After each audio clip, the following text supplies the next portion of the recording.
All right, I'm just back from my hands-on time with the Galaxy Z Fold 8, and I have to tell you, this is a pretty easy decision to make. It is absolutely the phone I would be buying in the Samsung foldable lineup this year, and it is everything that I hoped it would be and the things that we talked about in the video the other day. It is absolutely a smaller version of the Galaxy Z TriFold for a couple reasons we're going to talk about in a moment. But what's great about the Z Fold 8, the wider aspect ratio, all of that, and you can tell from the marketing that Samsung is going to have surrounding the device, is that Samsung managed to take a page out of Motorola's playbook, and it works. The idea that the way you're going to bridge the gap, the value gap for people, and get foldables, book style foldables in more people's hands is by making it a lifestyle device. And that's exactly what Samsung is aiming to do with the Z Fold 8. And after having used it, it works pretty well. Link in the description does help the channel save some money. But I'm going to tell you, if you've been on the fence about it, if you've been unsure about this device, it's not what some people said in the comments yesterday. They're saying, oh, it's just if you took a Z Fold 7 and you kind of chopped the top third of it off and you... No. When you actually pick it up and open it up and use it, it is a fundamentally different user experience from the Z Fold 8 Ultra, from the kind of one-by-one, taller, narrower book style foldable that we're used to. Completely different user experience. I mentioned that software a bit before. There are three devices, or I should say three classes of device, that can do three apps side by side in Samsung's ecosystem. The TriFold can do it, the Z Fold 8 can do it, the Ultra cannot. And Samsung's tablets can do it. You can have three apps open at the same time and it works and it doesn't look overly wonky. Is it a little cramped because it's a 7.6-inch display? Yes, but it can be done. And when I opened up that device for the first time, I absolutely felt it was a smaller version of the Z TriFold. And that's exactly what I was looking for in a book style foldable for $1,000 less. So let's go through the whole thing. You've got a 5.5-inch cover display. You got the 7.6-inch internal display that you can open it up to. 12 gigs of RAM. There is a 16 gig version on the 1 terabyte of storage, 256 gigabytes of RAM.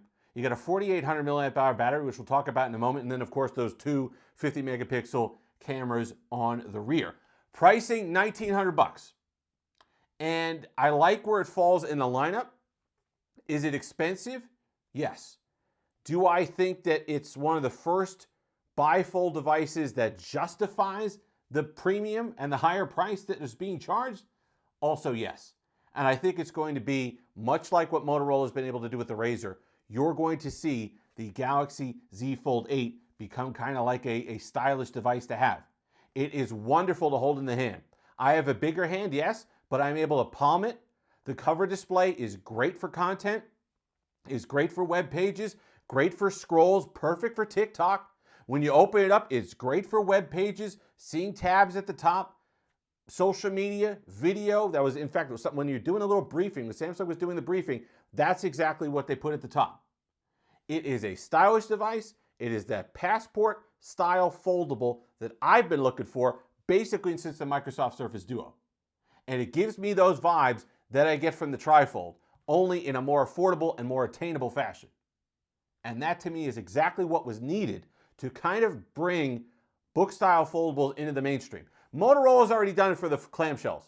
I'm jumping up and down telling you to buy a Z Fold 8. I will not be doing so on the Ultra, even though it's more of a conversation. We're going to do a comparison with the Motorola Razr Fold in a couple days. And I'm certainly not going to tell you to do that with the Flip. There's some interesting stuff to do with the Flip. We're going to go over it, the cards and the AI stuff and whatever. Some of it's interesting to make the cover screen more useful, but it's still kind of has the same flaws that the Z Flip 7 had. Not the case on the Z Fold 8. That's a device that's in a class of its own. It is more the less expensive sibling of the TriFold than it is related to the other two foldables in Samsung's lineup. 4.5 millimeter stick when you open it up, not bad. 201 grams, but I'll tell you what, it didn't even feel that heavy in the hand because it is such a compact phone to hold. It's just been, it was a wonderful experience. Now, will you notice a downgrade between the cameras on the Z Fold 8 Ultra and the regular Fold 8? Yeah, I had them in a dark room. Samsung had this thing set up where you could kind of take this nighttime photography, and there was different lighting set up, and yeah, you can tell the difference. But is that something that's going to take me away from that phone? No, absolutely not. If I had to spend my own money, it's on the middle child in Samsung's lineup and the Z Fold 8, despite the kind of, and like I said, and we talked about this the other day, and in my small time with sample photos, that's kind of borne out. It's, sure, will you notice a couple things here and there? Yeah, absolutely. The Ultra's going to have a better camera, $200 more expensive. If you need that, if you need a 10 megapixel 3x telephoto lens, then okay, spend the extra $200. But I think most people are going to be perfectly happy with the camera system on the Z Fold 8. And then you've got kind of the camcorder type thing where you could hold it from the side and you could film, but because it's something you could palm, it's a device that you could get your hands around because it's 5.5 inches. I think it's everything that we've been looking for. The speakers sounded good. I know some people were worried about the speakers. I didn't mind the placement of the speakers.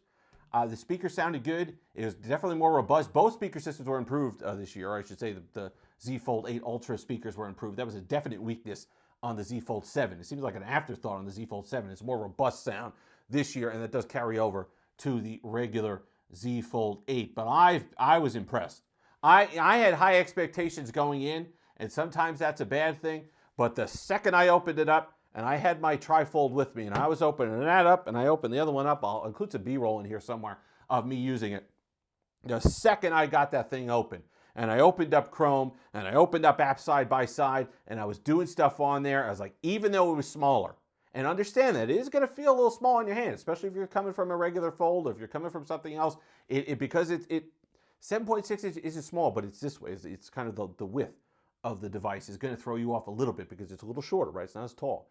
But once you get used to that, and you open that up, and you open that first web page on there, and then you turn it sideways, you do that first scroll on Twitter, TikTok, or whatever else on Instagram, you're going to be hooked. And I think a lot of people are going to be hooked too. And everyone that I was talking to there, I have an embargo tonight I have to hit for Android Authority. I'm doing the hands-on for Android Authority on the Ultra. I have a deadline I have to hit on the Ultra. I even told this to one of the people from Samsung, and I was playing with the Z Fold 8. I was playing with the Z Fold 8 because that was the phone that really, to me, is going to make the most difference. That, to me, is going to have the most impact, and it's the thing that I've been waiting for. Somehow breaking book-style foldables out of this niche enthusiast kind of hole that they've been in. And Motorola did a wonderful job on the Razr Fold, and that is the best kind of bifold that you could buy. However, the Z Fold 8 is what's going to do for book-style foldables what the Razr did for clamshell foldables. And I think that's going to be borne out. When it's all said and done, I think that's going to be the end result. Expensive, yes. That's always going to put it in its own little category. But whatever trade-in offers, like I said, link in the description does help the channel. Whatever trade-in offers, whatever Samsung's offering you, if you are on the fence about this, if you weren't sure, understand it is everything that I thought it was going to be that we talked about the other day, and then some. And it is absolutely a phone that you're going to want in your pocket. And if you loved your Surface Duo, a little smaller than that, right? The screen on the outside. If you loved your Surface Duo, if you loved the idea of the Z TriFold, if you loved your BlackBerry Passport, if you loved your original Pixel Fold, it feels fantastic next to that device, right? A lot thinner, for 4.5 millimeters. I think it's 9.7 folders, something like whatever the math on that is. You're going to absolutely love having the Z Fold 8 in your pocket. If you've made it this far, like, comment, subscribe, all that fun stuff. Oh, wait, hold on. We didn't talk about the battery. 4,800 milliamp hours. Silicon carbon-ish, right? Silicon carbon-ish. There's a percentage of silicon carbon in there. Samsung basically said, well, we're gonna try it out. We're gonna just see how it feels. I don't know what to do. But it's in there. I have no problem with it. I'm sure the battery life will be fine. 4,800 milliamp hours is still better than what you were getting in last year's Z Fold 7. So with the smaller display on the inside and the outside, I'm sure you're going to be fine with that. But there is a hint. Samsung sending silicon carbon out into the wind a little bit and see what happens. Listen, better than nothing. Like I said, if you made it this far, like, comment, subscribe, all that fun stuff. I traversed tornado warnings for this. It was 5 hours of travel in tornado warnings to go play with this thing today. but absolutely worth it. Until next time, have that Steve-licious day.